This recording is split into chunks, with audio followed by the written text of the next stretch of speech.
Assalamualaikum warahmatullahi wabarakatuh. Perkenalkan, nama saya Ervina dengan NIM F2020101029. Di sini saya akan mempresentasikan hasil PowerPoint saya yang berjudul Hubungan Struktur Aktivitas Obat Analgetik. Kemudian kita masuk pada pengertian analgetik. Analgesik atau analgetik adalah obat yang digunakan untuk mengurangi atau menghilangkan rasa sakit atau obat-obat penghilang nyeri tanpa menghilangkan kesadaran.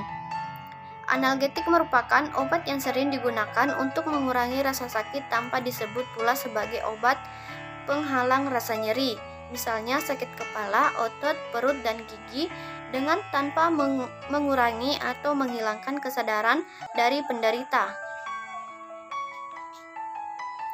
Kemudian, analgesik atau obat-obatan penekan fungsi sistem saraf pusat digolongkan menjadi dua, yaitu analgesik narkotik dan analgesik non-narkotik.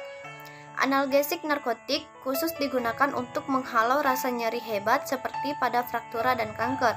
Kemudian, yang kedua, analgesik non-narkotik yang terdiri dari obat-obat yang tidak bersifat narkotik dan tidak bekerja sentral. Kemudian, mekanisme kerja obat narkotik dan non-narkotik.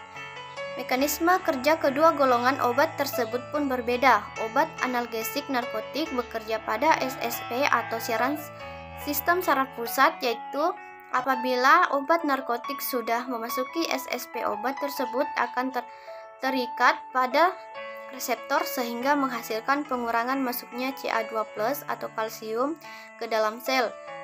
Setelah itu, ikatan obat reseptor ini dapat pula mengakibatkan terjadinya hiperperoxylurik kalsium dikarenakan meningkatnya pemasukan ion K+ ke dalam sel. Hasil dari pengurangan kadar ion kalsium dalam sel menyebabkan terjadinya pengurangan lepasnya serotan dan peptida dalam otak yang berperan sebagai penghantar sel, seperti contohnya substansi P, dan mengakibatkan transmigrasi rangsang nyeri terhambat. Sedangkan analgetik non-narkotik atau disebut pula sebagai NSAID atau non-steroida anti-inflammatory drugs merupakan obat yang dapat menghambat terjadinya resistensi prostaglandin, yaitu dengan cara menghambat siklokinase atau CO+. Siklokinase terdapat dalam dua isoform yang dapat disebut CO+ dan CO2+. CO+1 menghasilkan prostacyclin yang bersifat sifuflesin, sedangkan CO2 sebagai induksi stimulan inflamasi. Kemudian kita masuk pada mekanisme kerja obat narkotik. Yang pertama, turunan morfin. Turunan morfin dapat dari opium, yaitu getah kering tanaman papaver, sovenium. Opium mengandung tidak kurang dari 25 alkaloida, antara lain adalah morfin, kodein, haspoin, paspein, tebain, dan narsein. Selain efek analgesik, turunan morfin juga menimbulkan euforia sehingga banyak disalahgunakan. Oleh karena itu, substitusi turunan morfin dikontrol secara ketat oleh pemerintah karena turunan morfin menimbulkan efek kecanduan yang terjadi secara cepat. Maka dari turunan morfin analognya yang masih mempunyai efek analgesik tetapi efek kecanduannya lebih rendah. Kemudian, hubungan struktur aktivitas turunan morfin berdasarkan gugus yang dimilikinya dijelaskan sebagai berikut. Yang pertama, gugus fenolik OH. Metilasi gugus fenolik OH dari morfin akan mengakibatkan penurunan aktivitas analgesik secara drastis.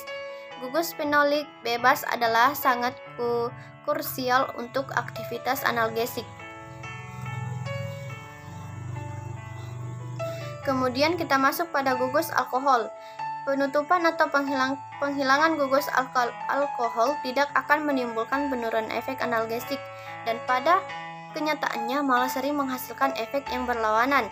Peningkatan aktivitas lebih disebabkan oleh sifat farmakodinamik dibandingkan dengan afinitasnya dengan reseptor analgesik. Dengan kata lain, lebih ditentukan oleh beberapa banyak obat yang mencapai reseptor, bukan sebagai terikat pada reseptor.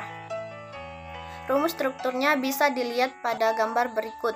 Kemudian ikatan rangkap C7 dan C8, hidrogenesi ikatan rangkap C7 dan C8 dapat menghasilkan efek yang sama atau lebih tinggi dibanding morfin. Beberapa analog termasuk dihidromorfin menunjukkan bahwa ikatan rangkap tidak penting untuk aktivitas analgesik. Kemudian, gugus N-metil atau atom nitrogen dari morfin akan teronisasi ketika berikatan dengan reseptor. Penggantian gugus N-metil dengan proton mengurangi aktivitas analgesik tetapi tidak menghilangkannya. Gugus NH lebih polar dibandingkan dengan gugus N-metil tersier sehingga menyulitkannya dalam menembus sawar dan otak akibat akan menurunkan aktivitas analgesik.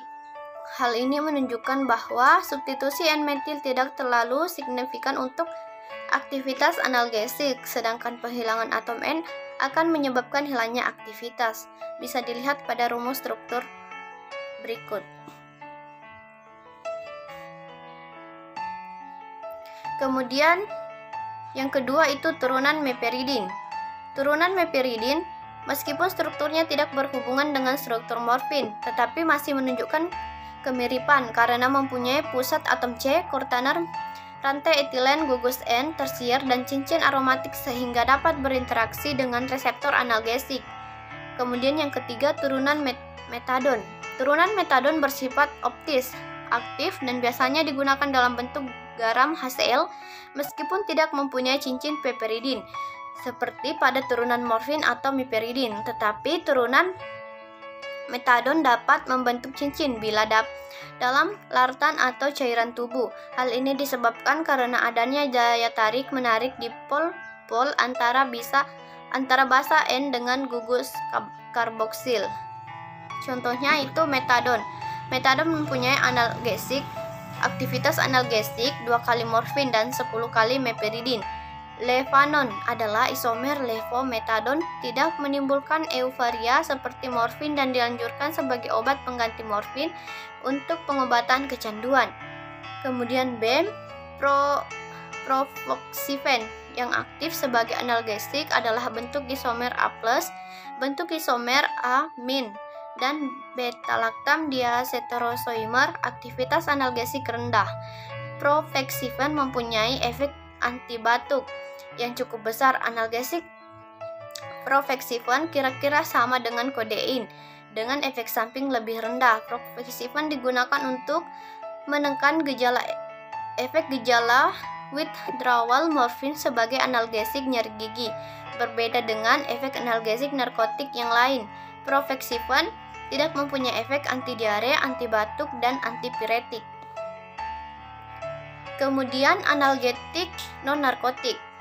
Analgetik non-narkotik digunakan untuk mengurangi rasa sakit yang ringan sampai mendarat, sehingga sering disebut analgetik. Juga menurunkan suhu badan pada keadaan panas, badan yang tinggi, dan sebagai anti radang untuk pengobatan rematik. Analgetik non-narkotik bekerja pada perifer dan sentral sistem saraf pusat. Berdasarkan struktur kimianya, analgetik non-narkotik dibagi menjadi 2 kelompok, yaitu analgetik antipiretik dan obat anti radang bukan steroid atau non-steroid anti-inflammatory drugs atau NSAID.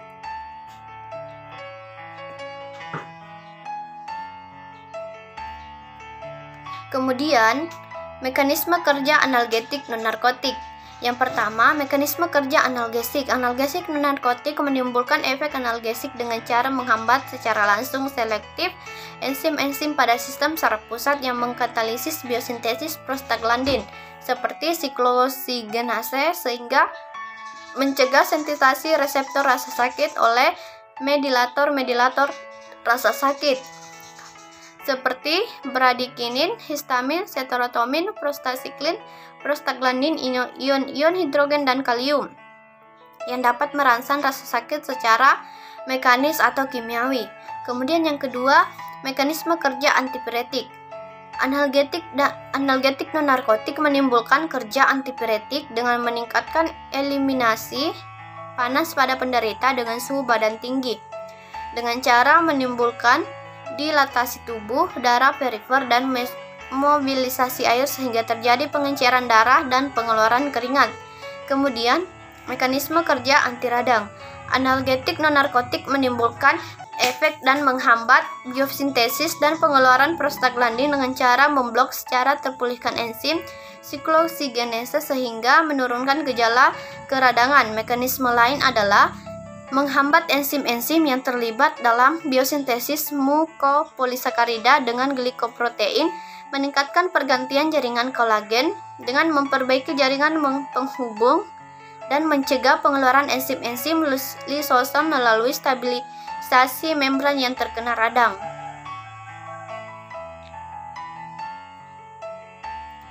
Kemudian, penggolongan analgetik non-narkotik.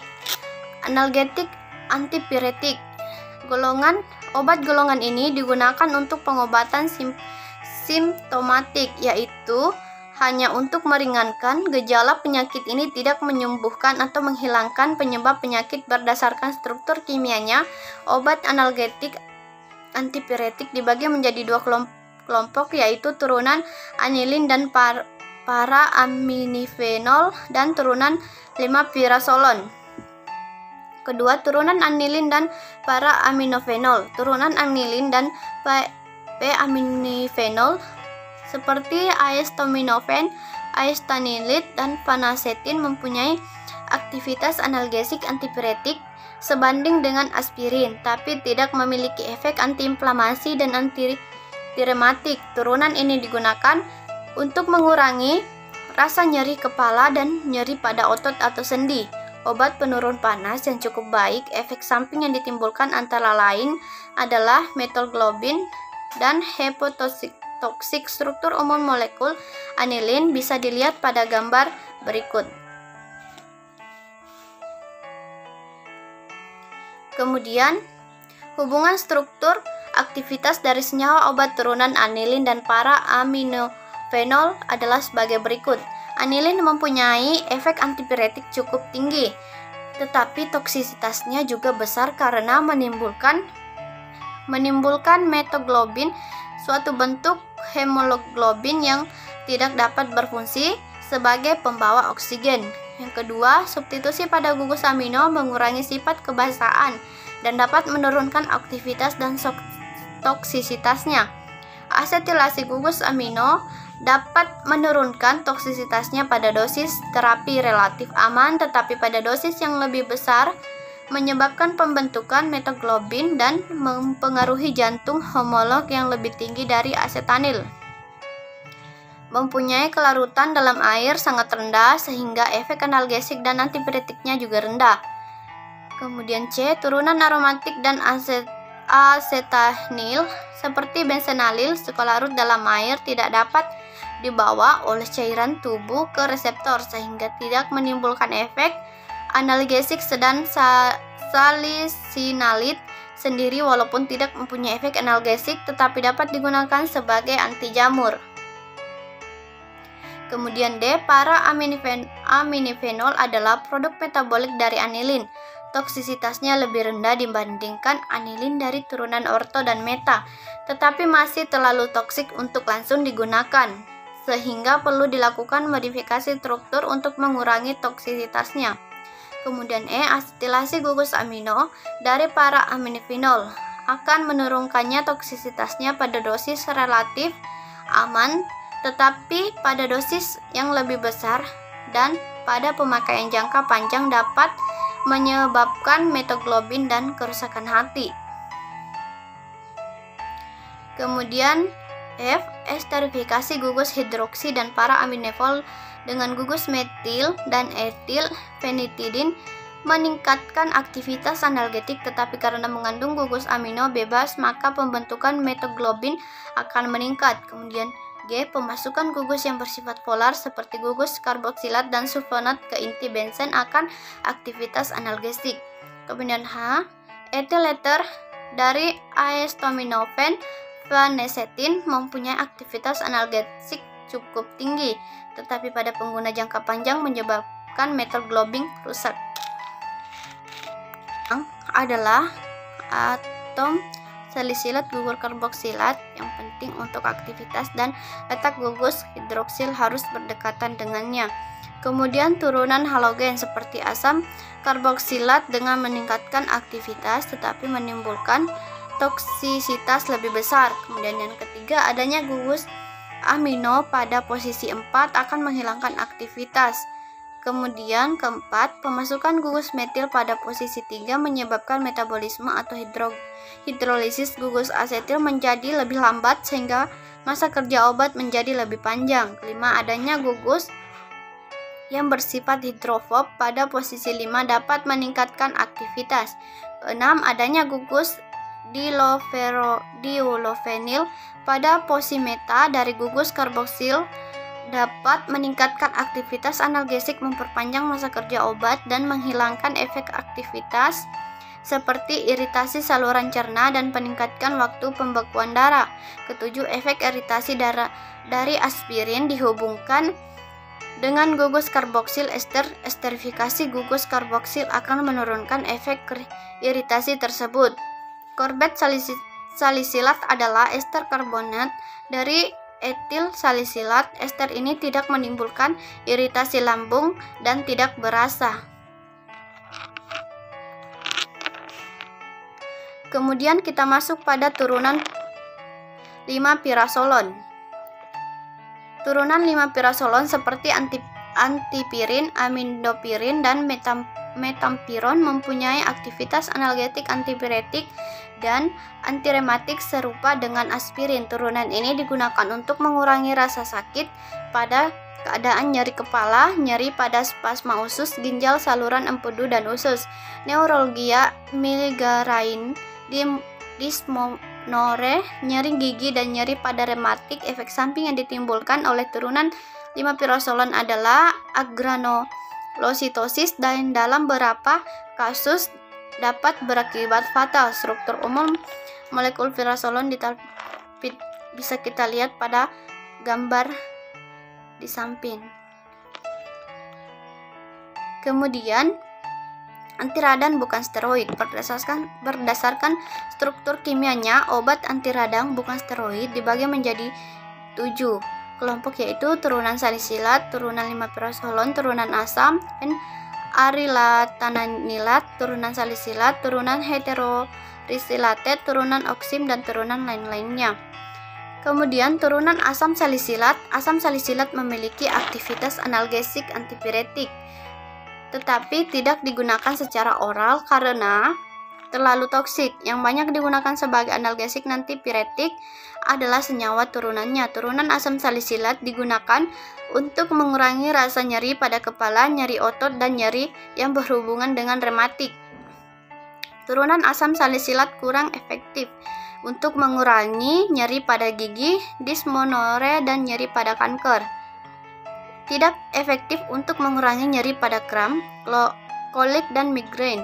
Turunan asam salisilat mempunyai efek samping mengiritasi lambung. Iritasi lambung yang akut kemungkinan berhubungan dengan gugus karboksil yang bersifat asam, sedangkan iritasi kronik kemungkinan disebabkan oleh penghambatan pembentukan prostaglandin E1 dan E2, yaitu suatu senyawa yang dapat meningkatkan vasolitasi mukosa lambung sehingga terjadi peningkatan sekresi dan asam lambung dan vakosinstruksi mukosa lambung yang menyebabkan nekrosis iskemik dan kerusakan mukosa lambung.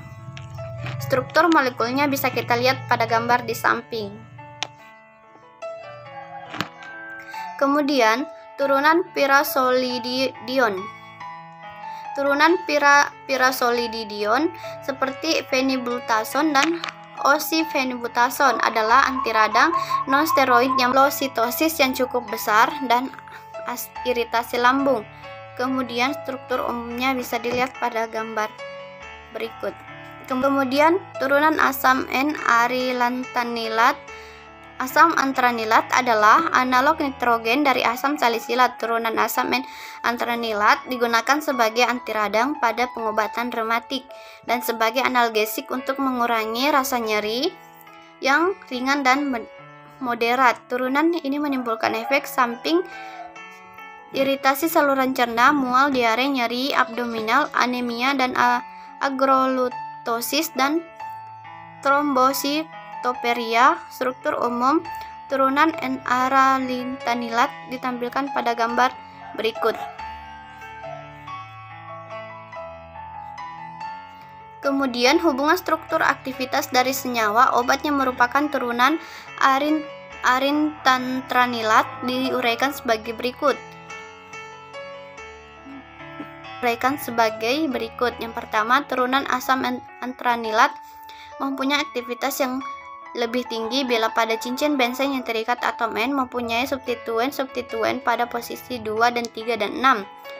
Kedua, yang aktif adalah turunan senyawa 2 dan 3 disubstitusi. Hal ini menunjukkan bahwa senyawa mempunyai aktivitas yang lebih besar apabila gugus-gugus pada N-aril berada di luar koploronaritas asam antranilat. Struktur tidak planar tersebut sesuai dengan tempat reseptor hipotek antiradang. Contoh adanya substituen orto metil pada asam mefenamat dan ortoklor pada asam meklofenamat kan meningkatkan aktivitas analgesik. Yang ketiga, penggantian atom pada N pada asam antranilat dengan gugus-gugus isosterik seperti O, S, dan CH2 dapat menurunkan aktivitas. Itulah tadi hasil presentasi saya, kurang dan lebihnya mohon dimaafkan. Saya akhiri dengan Assalamualaikum warahmatullahi wabarakatuh.